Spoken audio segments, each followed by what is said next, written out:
Welcome to Paperweights, the podcast where two self-proclaimed gym rats and shooting enthusiasts delve into the world of literature with a sprinkle of humor.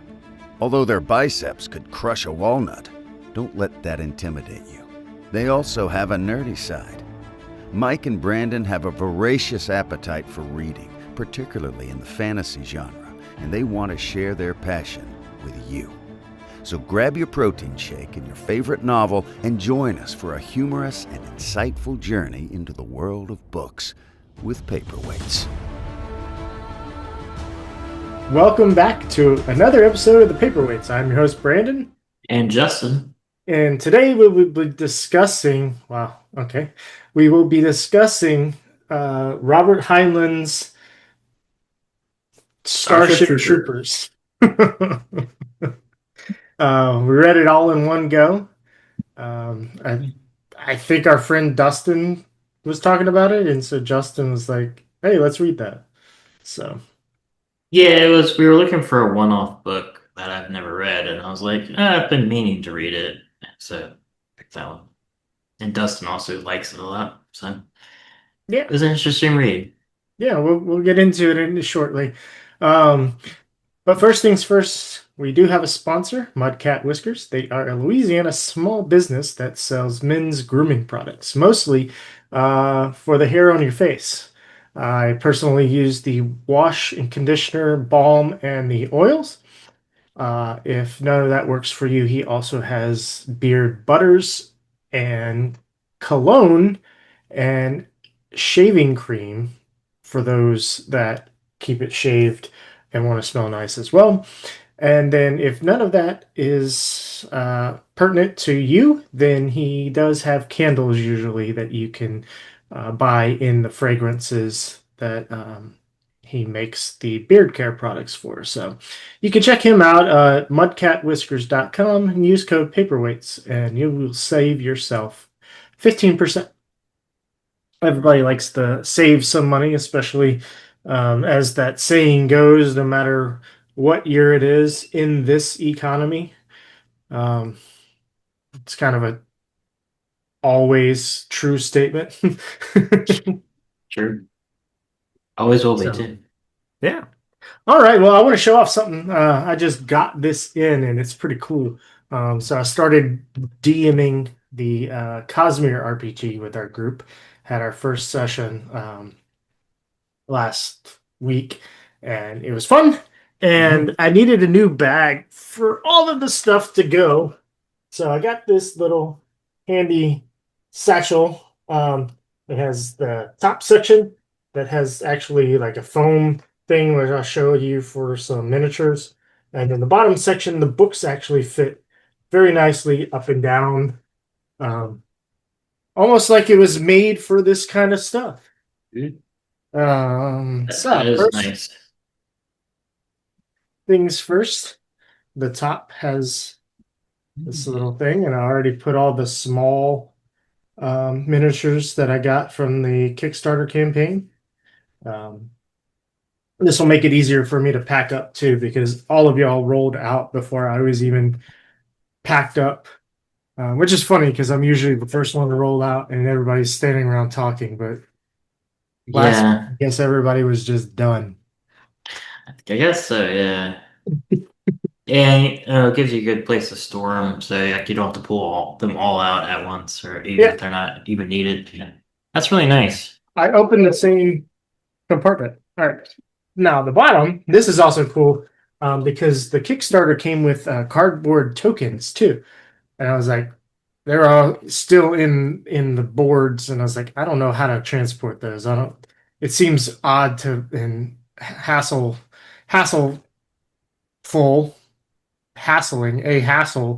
if you put them in a Ziploc bag. So I put my 3D printer to use the other day. Made this little thing. It's got the little Cosmere symbol on it. I did put magnets in it like it said it was supposed to, but it didn't. The magnets aren't holding through the little plastic inserts for the holes. So I don't know what's going on with that, but Ooh, that's cool. It's got some trays here and here. This little insert pops out.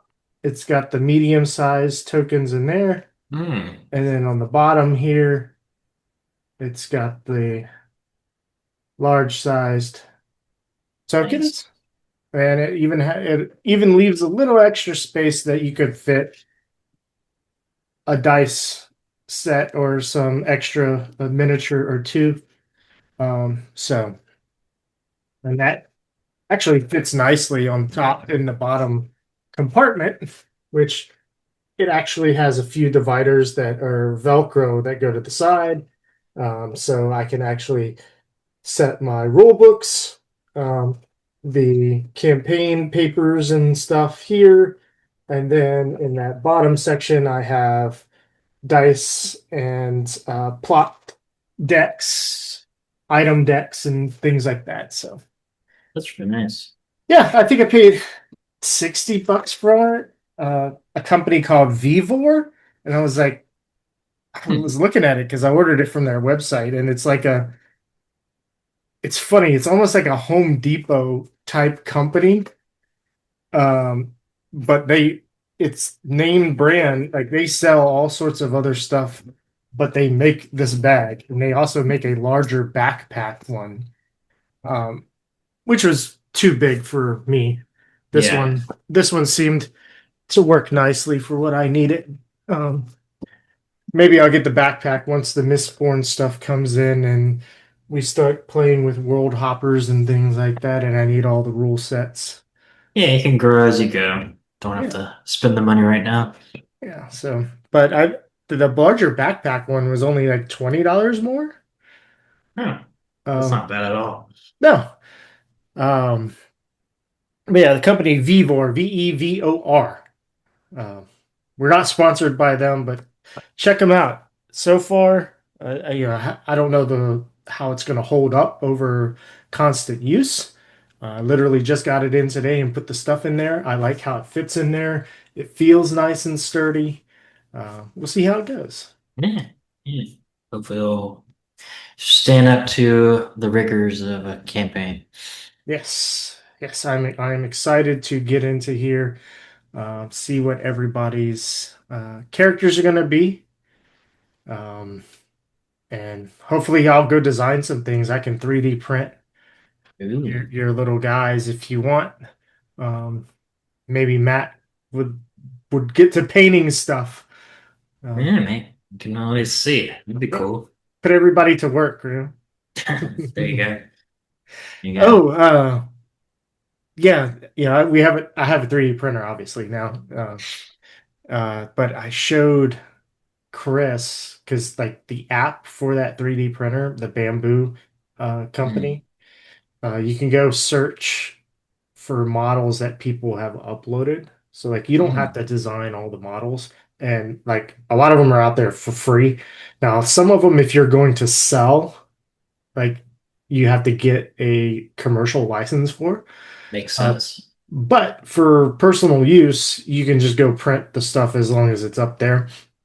Hmm. But I did find one of those character tracker uh, folios that we saw at the con.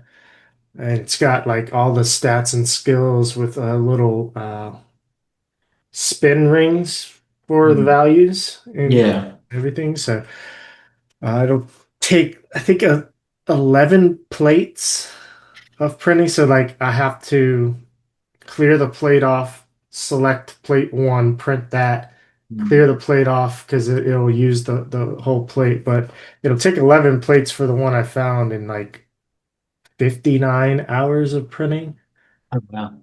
for just one. Um, but a lot of it's because it's multicolored. Mm. So the more multicolored thing, especially on layers, like if one layer has multiple colors on that layer, it has to eject, like it has to put one color, then go over, eject that color out, put the next color in, and then go there. And so it actually it wastes a lot of filament that way. Mm. but I'm lucky that I have the AMS, which is like a multi-spooler, an automated multi-spooler.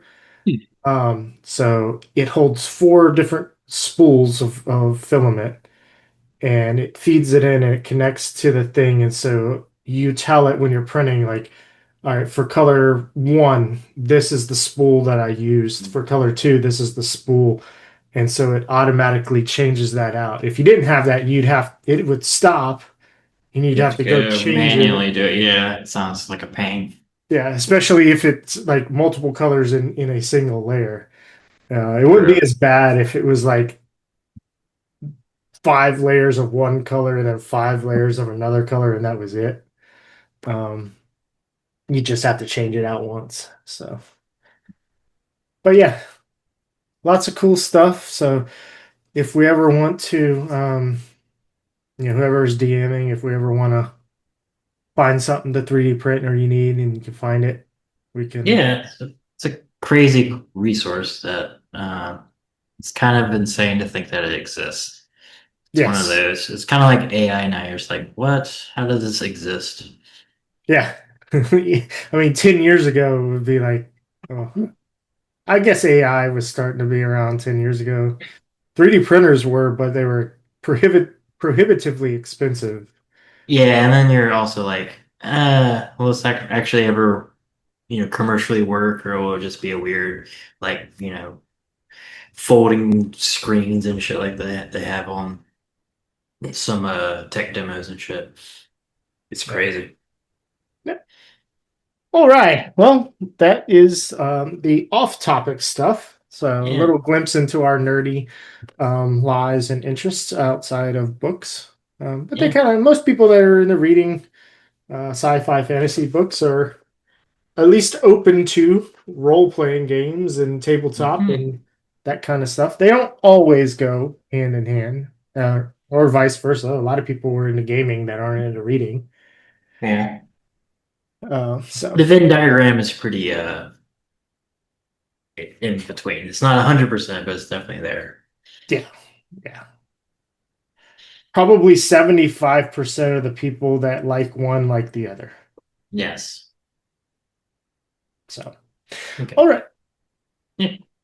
let's get into Starship Starship Troopers. Troopers. All right. Overall, before we go into kind of summarizing it, which I think Yeah, would be pretty simple to summarize, um, fairly. what was your overall opinion of the book? I enjoyed it. It was definitely uh older sci-fi. Like you could tell. It's just written that way. I think it's 70s, 80s, I um feel like it was way before that. 70s. No, first published no, 59. So yeah, old Yeah. sci-fi. You can definitely feel it. But once I coming from the movies and stuff, the movie is completely different, which we'll get into. Um, once I kind of got it on its own terms, where it's just kind of like world building philosophy, kind of. It's kind of what the book is. I enjoyed it a lot. Um, we'll get into some of the cool stuff. Like I really enjoyed the mechs, and now it's even older than what I thought. Like it's really impressive what he kind of established with that. Like you can definitely tell a lot of influences came from this novel. Um, I enjoy like military sci-fi stuff, so it was more military than the normal military sci-fi stuff is, but it's always interesting to me. So like, yeah, it's a different type of novel that you just don't get anymore. Like we just don't like nobody writes like this anymore. And like you can tell, like, if you ever read other old science fiction, it's very much like this. So like yeah, it's not like we're all used to kind of not even Sanderson, but like that realm of storytelling, and it's just not what that used to be like that. So, but I enjoyed it. And once I kind of took it on its own terms. Yeah, I honestly don't know how I feel about it. I know that it's not my favorite book. Um, I if I didn't know any details, like if I didn't know anything about the movie and that the book was had some of that stuff in it and like they fought alien bugs, um, I probably would have stopped reading this within the first few chapters. What was driving me was I want to get to where like I want to get to where the bug war is, and maybe that picks up because the first chapter it started off with that introduction, Yeah. and then the second chapter went back and like, oh hey, this is how I got here. um and I wasn't expecting every other chapter besides the last one to be the journey of how he got back to the end of the first or the beginning of the first chapter and beyond. But I quickly realized that it was more less about action and more about self-reflection, philosophy, and um, society. Yeah. And I thought a lot of it was very interesting. And within a chapter, it might have taken me a while, like a few pages to go, okay, this is what this chapter is about. But then I was like invested. Um, but there was even with that, when I got to the end of that chapter, I felt like I could go, okay, well that's that, and I could actually put it down and gone on without wondering what happened next in the book. Um, what was the damn it? I lost my train of thought. But damn it. Anyway, yeah, so I did Just finish it. Oh yeah, that's what I was gonna say. Like the chapters where they kept talking about military ranks. I am not a very military person. I didn't study the military. I couldn't tell you ranks and who outranks who and everything. And like when those chapters came where he went into the weeds about the rankings and everything, it's like it was you could tell he had all that knowledge, and that yeah. if you had that knowledge you would have benefited from a lot of it and would have understood, oh okay, that makes sense. Why, yeah, of course that person wouldn't tell this other person to do this because of the rank and everything. But I'm just sitting here going, oh yeah, I guess that rank is outranks this one. I mean, so Yeah, so like I said, I enjoy military sci-fi. Maybe not to this kind of detail, like, but I do, I like history and all that stuff. And like I too, like you don't really know what level like corporal is to a sergeant to a, you know, lance first lieutenant, corporal, second first lieutenant, lieutenant. third Yeah, lieutenant. I kind of know stuff for like, when they go to the officer school, then it's different from like the rank and file sergeant, stuff like It's that. like, is third lieutenant higher ranked than first, or is it the opposite? Like, I think it's the opposite. Um, I think it's 3-1, but who knows? Um, but yeah, so I did enjoy that. I like when he went to the officer school. I liked learning like what it means to be an officer and like the the pressure of having men underneath your command and like how how he would like kind of wanted to flunk out because then he could just be a rank and file sergeant, doesn't have to think about anything instead of being somebody that's actually leading men into combat. So like that stuff was interesting and I did enjoy it. But yeah, it is very much that's kind of where I get like the old sci-fi where like it's very much in the weeds of stuff, very much in the weeds of like military jargon, with the NCOs and a lot of talk about like the R and R, like when they go off on vacations and stuff, and like different ways of living on the ship, and like, how not seeing a woman screws with you and things like that, which was cool. But yeah, it is very much in the weeds.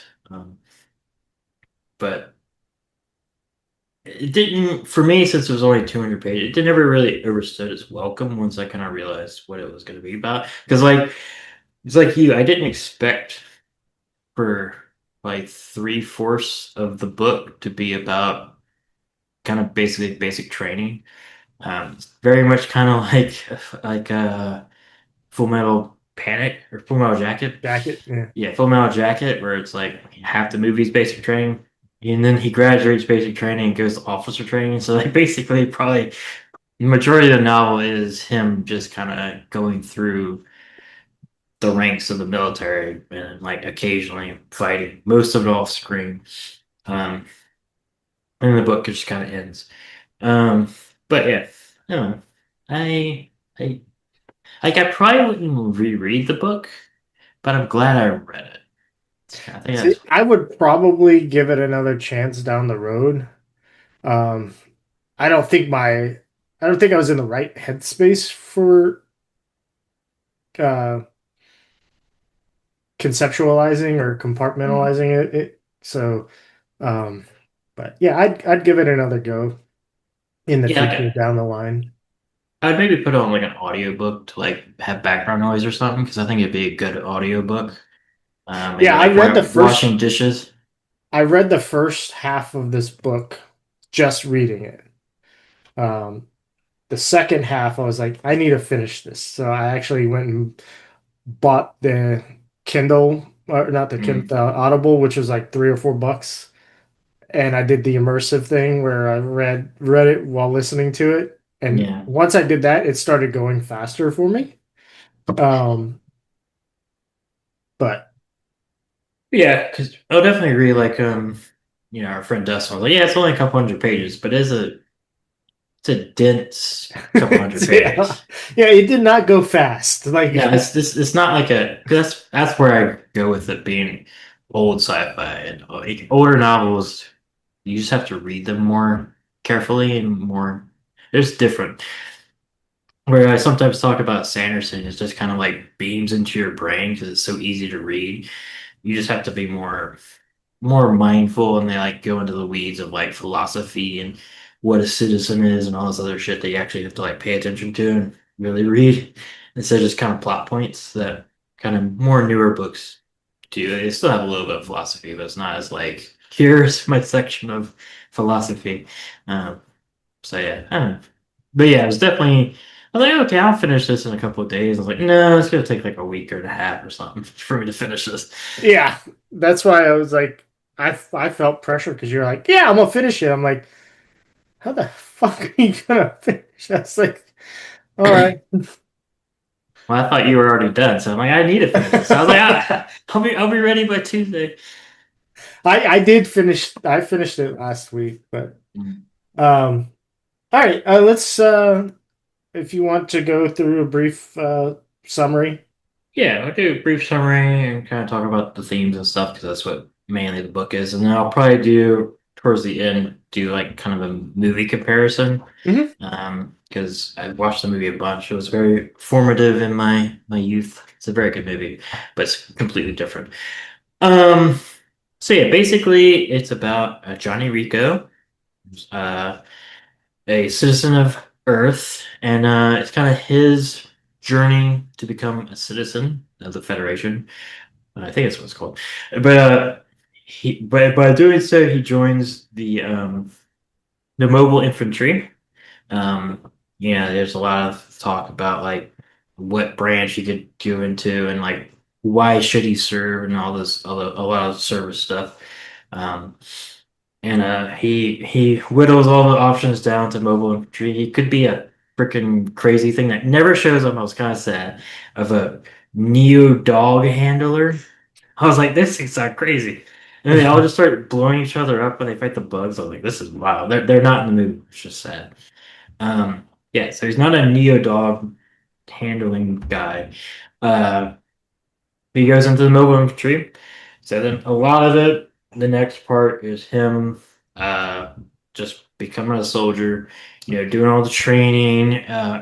Almost gets weed out a couple of times and like very harsh. He gets basically his power suit there. The power suit's really cool. I like how you have to do all the controls and stuff by like using your face because everything else is like hooked up to the mech. So if you moved anything, it would move it. Um, yeah, so the mechs are really cool. But yeah, it goes through basically all that. Um, Eventually, there's like a guy that deserts and gets hung. There's like a lot of different shit that goes on. Learning about what it means to be a service, what it means to be a citizen, and what's the difference between like military man and civilian. Um, Eventually, there's a war starts. The bugs shot an asteroid, which this is in the movie, at Buenos Aires and blows it up on Earth. Rip Buenos Aires.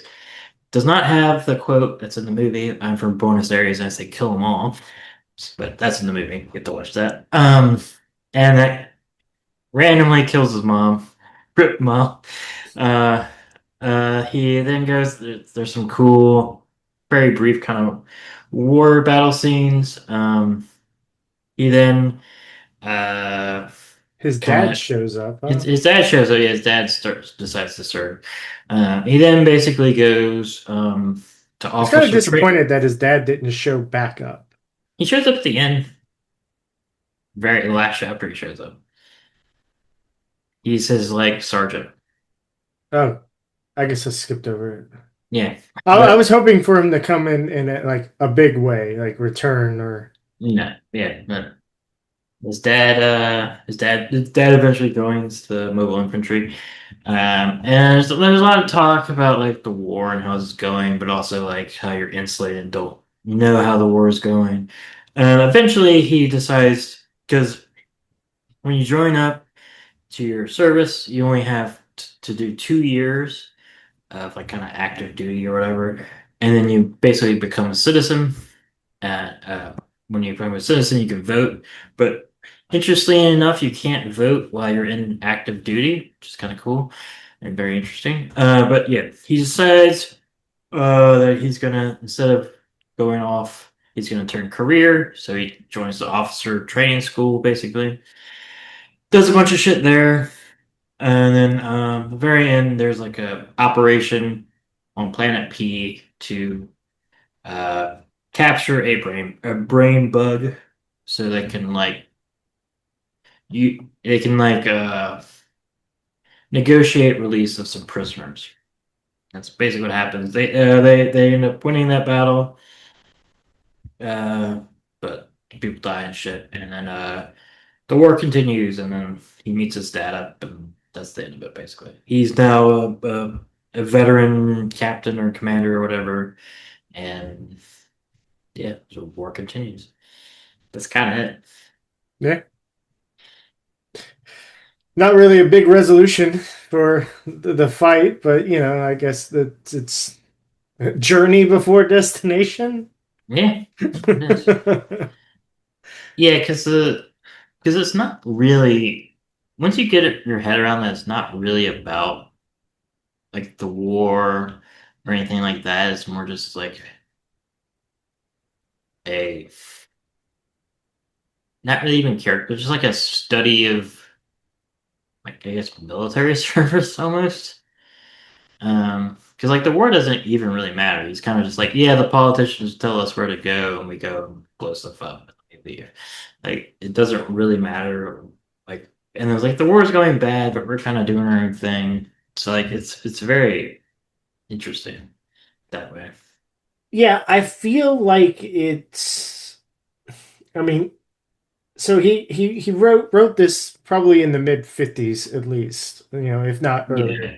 So, you got the end, um, gone through World War II, experiencing, I guess, the Cold War at this time. Yep. And so, soon to be moving into the Korean War. Uh, Uh, Korean War already happened. I'm pretty sure. Already happened? Yeah, I think that's in the 50s. And this was published 59. I guess Vietnam was in the 60s. Yeah. So it was Yeah, 50 to 53. So, okay, yeah. So you had the Korean War go on, and now you're right smack in the middle of the Cold War, yeah. and then Vietnam War is coming up. So, it almost feels like it was a piece to comment on. I mean, there's even talk about it in the chapter where they're talking about what is a juvenile delinquent. It's like it Yeah. doesn't exist because it's society's imperative to teach and raise the youth to know the rules, right? So like they can't be delinquents because they're still learning, right? But it feels like the whole book is kind of like a piece to talk about that in societies, and it feels like he had military training himself. I don't know if he was in the military. I would Um, assume so. I think I read at the back the blurb that he was at maybe West Point. I see Um, that. West Point gets mentioned. Yeah. Yeah, he was a military dude. so Yeah. He it was feels like in it's it was commentary. in the Navy. Yeah. Yes, I mean it's definitely commentary. Engineering expertise, it says. Yeah. Oh, that's shitty. He was forced to retire in 1934 due to tuberculosis.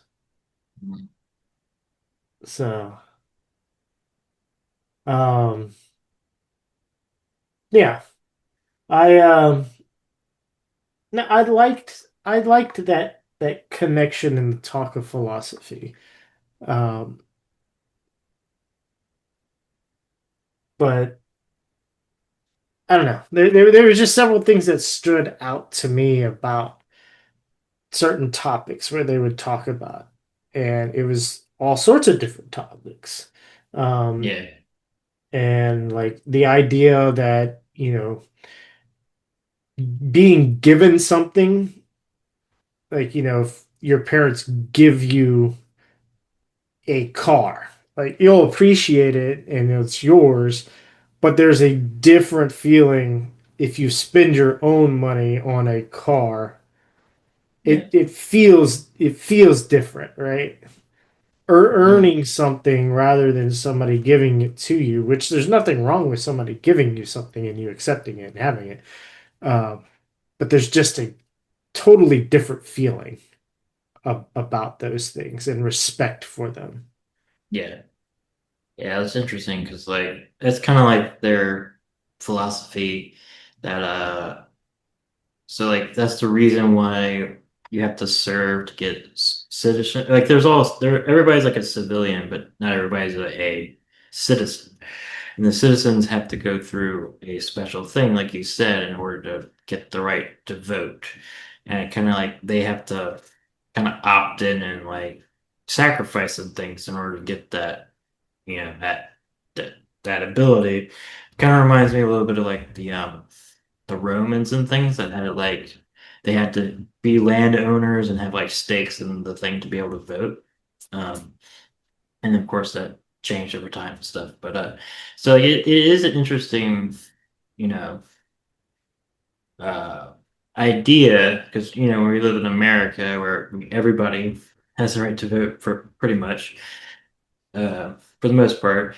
And like, even if you don't have if you don't have a stake and you don't own land or you don't really have any stake in the place you're at, you're still able to vote in those elections.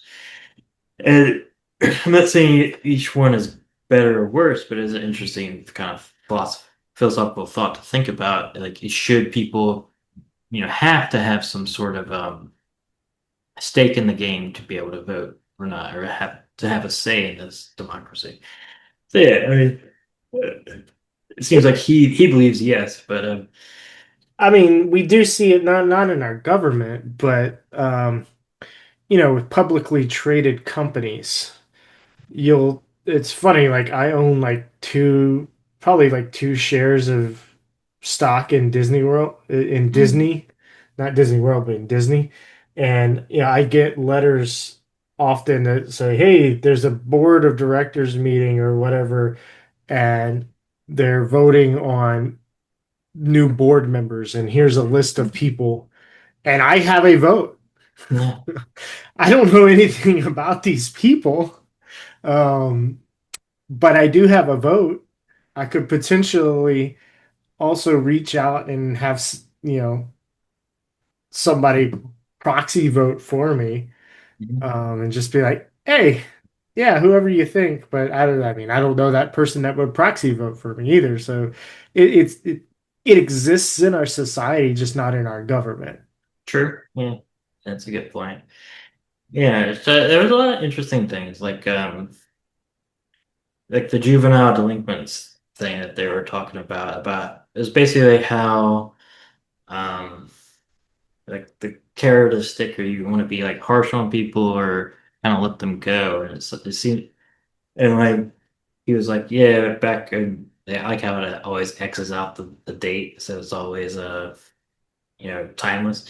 He's like, people were more and more not being punished for their crimes, and it led to societal collapse. And not to get too political, but we do see that in certain areas of the country with decriminalizing, theft and retail theft and all sorts of crazy things. So it was a good thought experiment, kind of see how he thought about this in the 50s and how it kind of still relates to us today. Yeah, I didn't pick up on that, the date thing. If I noticed it, I just skipped over it, but Yeah, it's like whenever they talk about past events, it's like in the XX. So like it never gives like a real year. okay. I thought it was, I thought for some reason that was Roman numerals or something. I don't Uh, know what no, yeah, I don't think so. but like I thought this was in the future, and so it was like XX, like the 20th century. Um, but I mean, it could be that too, but that's how I got it from. yeah, I mean Um, it could be, and I mean it does make sense. If you if you thought about that back then, and we see it now these today for sure. Um, there's all over the place. It's like, okay, well, we're not going to worry about prosecuting or stopping, retail theft. In fact, if an employee of a retail place, tries to stop somebody that's stealing something from the store, and the thief gets injured, the thief sometimes, like, there's stories where it's like they sued the company, the store that they were stealing from, and they won the lawsuit. I'm like, that's messed up. yeah, yeah, But yeah, that was interesting. And of course, the it comes up a lot, like, would you beat or yell at a innocent little puppy? The comparison there, yeah, um, so the other thing that I really enjoyed, and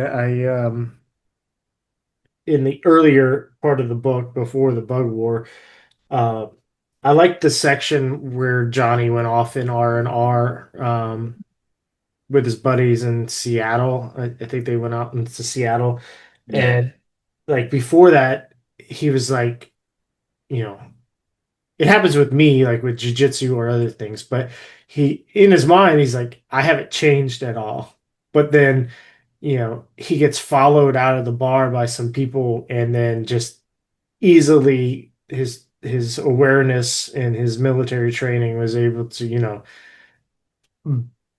beat them up, stop them from whatever. And then he's like, oh shit, I have I have changed a lot. And go back to the beginning when he told his dad that he was going to sign up. His dad is like, "No, you're not." And he's like, "Yeah." I'm gonna go and I'll try it. And he was like, yeah, I should probably not do this. And then he was like, kind of just, it was like decision after decision where it was like, well, I've gone this far, might as well keep going. Almost like Forrest Gump running. It's like, Yeah, well, I got to one, the county line. Well, might as well run to the state line. When I'm at the state line, might as well run to the ocean. Well, I got to this ocean, might as well run to the other ocean. Like, where are we gonna stop? yeah. There's a lot of points where he's thinking about quitting, and like every time there's some sort of thing that moves him along, keeps him from doing that. Like when he kind of overhears the drill instructor being all like, he like the drill instructor feels like he failed because there was like a incident, I forget. It Oh, was it I was think that was confusing to me where they cut his suit off. Like Yeah, there was a drill where he was in the suit and he was doing something, and in midair they cut the power to his suit. yeah. Did they do that because he got like hit, No, it was or just, it was just like, hey, let's just kill his suit right now? I think it's just like trying to teach them like shit could go bad at any time, like mechanical failures, or maybe he was also hit. Could be wrong. Because right after that happened, when the drill ended, he said like his officer was like, now do you want to tell me what you did wrong or something? And I was like, I don't, I Oh, I missed something. think I forget. No, he screwed up for some reason. I forget what it was. I think no, that's what it. He shot a nuke without double checking the site, like the where it was gonna hit, and it like splashed some of his would have splashed some of his fellow Marines, if I remember correctly. Okay, I do remember that. I think that was the same incident, Okay, but who knows? I but mean, the yeah, book knows, but back to the thing where he notices that he has changed. It's like with jujitsu, I train with the same people a lot, and we go, very consistently at almost the same rate for attendance, right? And so it often feels like, man, I'm not getting the better. I'm like, this person's still beating me, and I'm training this much, but they're training too. So you're almost, you're not, you're not getting better at the same rate, but you yeah, are like, you're both getting better. And so, like, if you were in an echo chamber, you'd feel like everybody would feel like they weren't getting better because you weren't getting the better of the other person. yeah, But when a new person comes in and then you go, like, you use what you know on them, you're like, okay, I do know stuff because a normal person, like, if I encountered a single person, if I were to encounter a single person out in public and they tried to fight me and I could bring it to the ground and do jujitsu and they had no training, it wouldn't be a contest. yeah, So it's interesting to see how much of that changed, and it gives you that perspective. So no longer, it gives you that confidence of knowing that you are getting better too. mm, Because if you weren't able to show how it works on somebody first day you were there and you were actually applying it, then it it could fuck with your confidence. yeah, definitely. So Yeah, definitely a lot of that chapter shows kind of how his perspective changed because he's like, I think different than this. Like, I'm not a civilian anymore. Like, he even thinks a lot differently. Just like watching them, go about their business. Reminds me probably of veterans when they come back home. They're just like, what? This is how the world works. Have to recalibrate their senses to not being in danger all the time. yeah, I think Which, that's why a lot of Yeah, I know a lot of people that are military and veterans, and a few times I've heard from people that they come back and then they sign back up for another tour of duty because reintegrating to civilian life is such a contrast. Mm. And Yeah. like they don't necessarily mentally don't necessarily want to be at war. Um, but just I guess the mundanity of civilian life is its own mental hell after Yeah. that experience. And this is just me thinking on what people have said. So if anybody's listening to this and you're a veteran and you know, I I'm not trying to put words into veterans' mouths. Yeah. Yeah. So Definitely. But yeah, it's you can at least do the thought exercise and see how that could be a thing. I did like how the book kind of showed one of the things you read about a lot and like when you read about military stuff is how they're like most of it is kind of boring because you're either training or you're like waiting for the thing to happen and then the fighting happens for like a couple hours or maybe a day or two. And then it's more waiting, more training and stuff.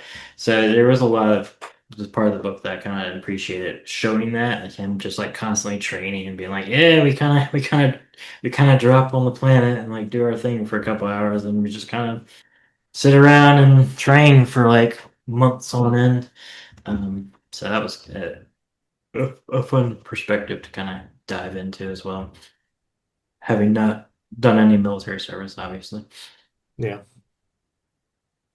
Do you have Um, any other things that you want to talk about? I know there's a uh, whole lot more that, we didn't discuss yeah, specifics, but if you had any other themes that you wanted to bring up.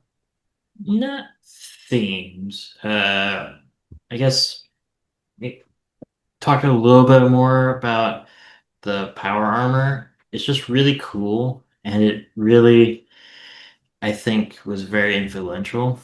Um, you can definitely see like Warhammer power armor being, uh, you know, a big influence from this. It's just a lot of things. Having like the hand flamers. It was basically like a 40K novel at certain points when it was the fighting. So and like using like the missiles, it was just really cool. Like the combat as little as there was, but like the tactics and like having all your guys spread out and like how you jump jet around and stuff. Like whenever it did delve into like the little like the actual tactics of the power armor and stuff, I really enjoyed that. Yeah, I definitely, Fallout, power armor, Yeah. um, obviously being jettisoned out of a ship. Yeah. Um, you mentioned in person the other days, Red Rising, Iron Mhm. Rain type thing, and Yeah. just like being shot out and like going through the atmosphere, like shit. All right, cool. Yeah, Red Rising definitely, took some influences from this, whether or not consciously, just kind of how it influenced everything. Yeah, I mean, I don't know. It feels like a direct. It does. um, It does. it could have not been. I mean, it's totally possible for people to um, come up with the same idea independently, but something along the way influenced him. Like Yeah. sci-fi somewhere has influenced, whether it was this directly or maybe even Heinlein had pulled that from somewhere else, like you see it somewhere. Which is kind of funny when you go back and read these older books or watch these older movies that were so monumental and influential in the Mhm. sci-fi or fantasy realms, and you're like, man, this book has all these tropes, and I see this so many times. It's like, yeah, but this was like the first time it showed up, and all these other Mhm. things are pulling from it. So it's like, all right, how did this happen? Yeah. I had that happen to me when I watched The Godfather recently because I had just never seen it for some reason. And I was just like, oh yeah, that's everything's from The Godfather. All right, cool. But yeah, it's really interesting going back. That's why you need to watch the classics and read the classics. Yeah, Really. I don't think I've watched The Godfather all the way through. Christy and I are watching The Sopranos though, Mm. and they do mention The Godfather in there, which is kind of funny. Yeah, I would give it another shot. It's really good, but if you're liking The Sopranos, you should definitely watch The Godfather. Yeah, it's just been like I haven't attempted to watch it in my adult life. Yeah, like I never really was a gangster person, but I watched The Sopranos like maybe a year or two ago, and I was like, I should probably, watch the classics, Was that your first time Goodfellas. watching The Sopranos? Yeah. Yeah, this is our Because first time too. I had HBO and I was like, I heard it's really good, and it is good. But that's another one where like you see all the influences and you're like, okay, it doesn't like diminish it, but it makes it a little less. You're say, all right, yeah, they're doing that. I've seen that in like five other shows. Um, so yeah, it is interest. It's really fun watching old stuff and seeing all the influences, or in this case, reading the influences. Yeah. Um, all right. What else? We good? What do you want to do? Uh, We can't do any predictions. yeah, we can't do But any well, predictions. I guess I can do the movie part unless you got anything else. I was thinking the movie part. I'm trying to think of a favorite and least favorite part. I Mm. I didn't write down some of the chapters in the middle are my least favorite. I have to say right now the most favorite part that's coming to my mind was when he was talking. Who was it? I forget who he was talking to, but the guy that told him, "Hey, Dubois, Colonel Dubois Mm. said that if you ever make it this far, to give you his badge." And I Mm. want to, but it was lost on the person before.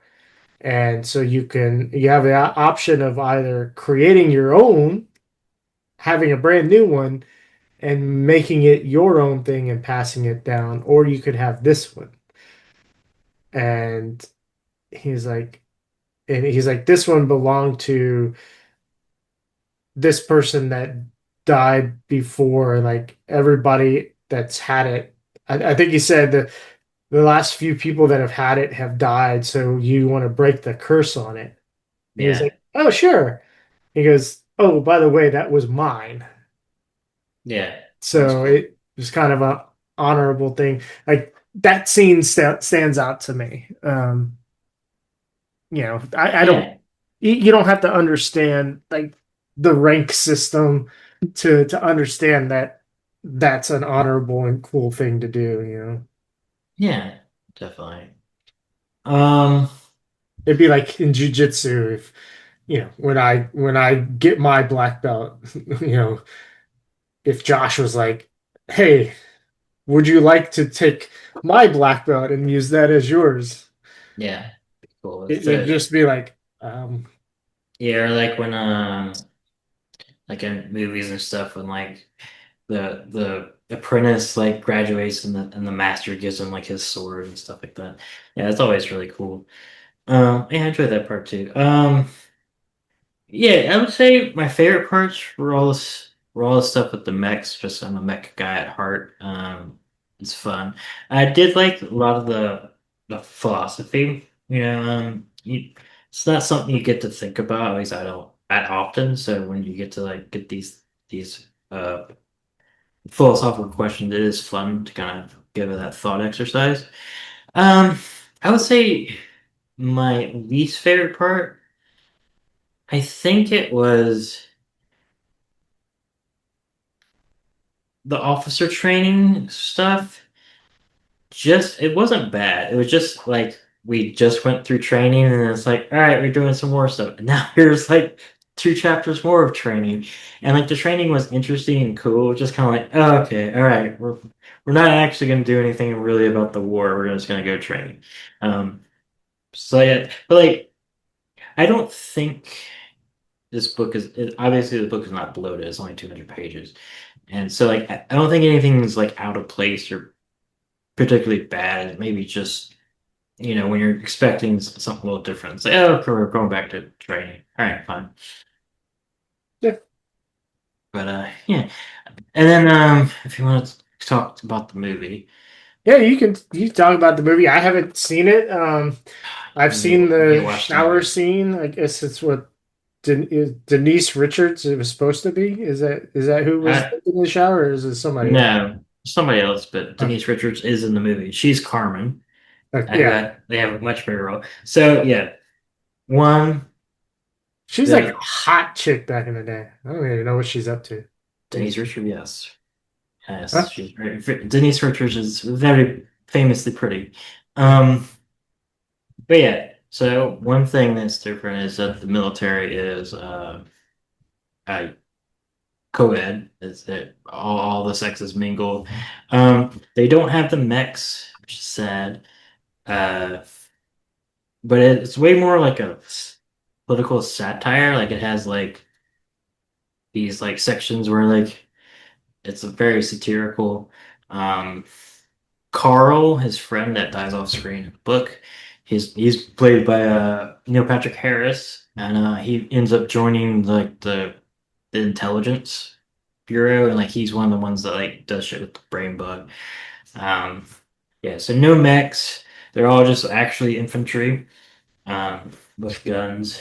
Um, they're actually from Buenos Aires, and the asteroid comes and kills like his entire family. So rip his dad as well. Um, the the it has some scenes from the book, like Michael Ironside plays his teacher that's lost a hand.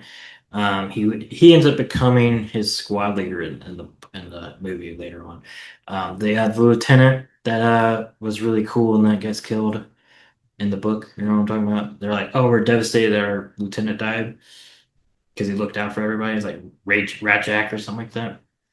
Oh, Rash check. Yeah, Rat Jack. That's Michael Ironside in the movie, and he's also Colonel Dubois or whatever. So he teaches him, then he goes and joins back up.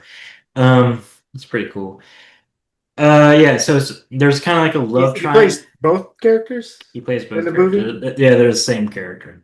Oh yeah, It's, that's what I meant. They yeah, combine the characters together, and yeah. So in the movie, when the war kicks off, he rejoins the military and becomes like okay. this badass colonel because it's Michael Ironsides. Um, yeah, there's way more. There's actually romance in the movie.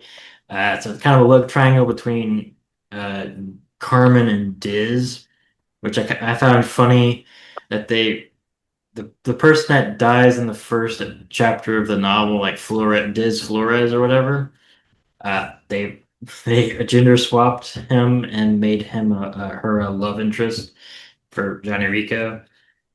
There's just a lot of stuff. They still go down like Clondathi would have a big fight. And the ending of the movie is them going to Planet P and finding a brain bug. So there is stuff, but it's like completely different. There's no mechs. There's, you know, way expanded like Carmen's role in the movie. So, and also I've seen the 1990s Roughneck Chronicles TV show, which is a rough watch now. It's 90s CGI, but it's a little bit more closer. Like they have like a skinny like squad mate. They're like aliens basically. Um, they have some mechs, but they're not all in mechs. Like it's kind of like a mainly like a tank almost, and they have like them. But it's really good if you can stomach 90s CGI now. You talking about like sliders style? No, See? I'm talking about like reboot. Like, Oh, like it's completely or like Beast Wars. Okay. It's because Yeah. yeah, it's animated. It's completely animated. Okay. Um, you could probably find some clips on YouTube. I would recommend it. It's fun. They go through all these different campaigns. It's way more action packed and stuff, obviously, than Is the that book. does it get its name from like Raschek's Roughnecks? Yeah, Like that squad or battalion or whatever? yeah. Which I found interesting. That he's like hardly he's in that a little bit. I mean, at the end of the book, it's Rico's Roughnecks, um, which but yeah. So the Roughnecks are like his squad and stuff. And they have like Diz and Carl's there too. So they have like it's like kind of an amalgamation of the movie and the book, but it's fun. But yeah, I would highly recommend the movie. It's completely different, but it's also really, really, really good. Um, and yeah, that's it. My spiel on the movie. Okay. I Yeah. was I wanted to watch it and then I just kept forgetting. Um, shit, I mean, I played like 8 hours of video games on Sunday and I never nice. usually do that. Um, but yeah, speaking of mech suits, Pragmata basically has a mech suit. Um, really fun game. I don't know if you picked it up yet. I know I've Not talked yet. about it, but yeah, really really fun. Father father daughter dynamic between the characters. Um, kind of like Walking Dead or Last of Us. Um, but yeah, I maybe I can get Christy to watch. Maybe we'll take a break from watching Sopranos. I think she would like it. It's It's really fun. It's really gory. It's kind of funny and cheesy at the same time. But it is like a satire. So it's not like a Yeah, comedy, but it is satirical. just watching like the little trailer on Netflix Yeah. of the guy on the TV show, like big eyed and just talking like Yeah. whoa. I'm like, oh my God, what the Yeah. It's really funny. It's really good. so yeah. Overall, I would recommend people do read it, just because it Hmm. is uh, the basis for a lot of modern science fiction. Um, you don't have to find them to be awesome, but it's nice to go back and look at, the pioneers of certain tropes and themes and things in genres. Hmm. So, Yeah. And once you have your expectations correct, I think it's better. Like if you're going in thinking it's going to be like an action book, it's not that. So there is some action in it, but not that much. yeah, and I guess we could have said this at the beginning, but even though we talked about a lot of it, I don't think there's necessarily anything to spoil in this book. Like Nah. there's no climax of story and Yeah. resolution that would like you'd be like, well, fuck, I don't need to read it now. But Yeah, and there's not really characters. Like Johnny Rico is a character, but he's kind of just almost a blank slate, kind of just going through the military industrial complex. So it's more about that than like the actual it's more about the character, process. yeah, the process and like shit like that. So it's fun, but it's definitely a different type of book. Yeah. All right. Well, Yeah. awesome. Um, we talked about it a lot longer than we thought we would, Yeah. which is cool. All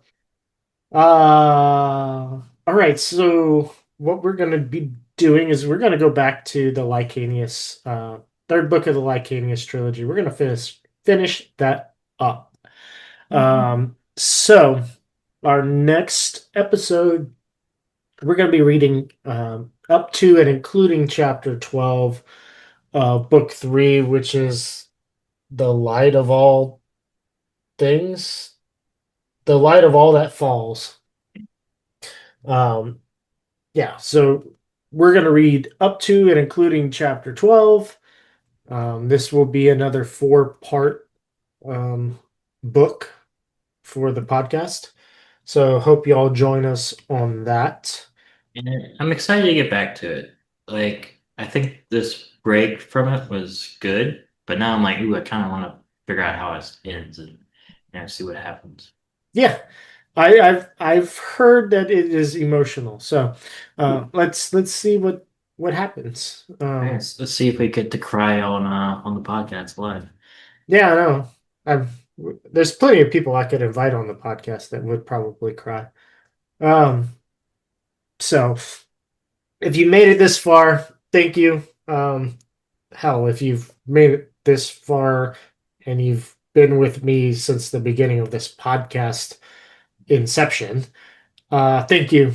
I appreciate it. I like reading books. I like talking about them. Mhm. And so if you can do us a favor, hit that like button, hit that follow, subscribe, share this with your friends anywhere that you can, leave a rating or review. Those things help get this podcast more visible to others. I don't try to fight the algorithm or figure out whatever. It changes all daily, it seems like. And that's annoying to have to deal with and to fight with things. So we're just going to continue to read books and talk about them and put it out there. And then if you're here, you're here. Cool. Thank you. Uh, don't forget to visit our sponsor, Mudcat Whiskers, mudcatwhiskers.com, and use code paperweights at checkout. Wow, at checkout, and you'll save yourself 15%. And we will see you next time. Bye. Bye.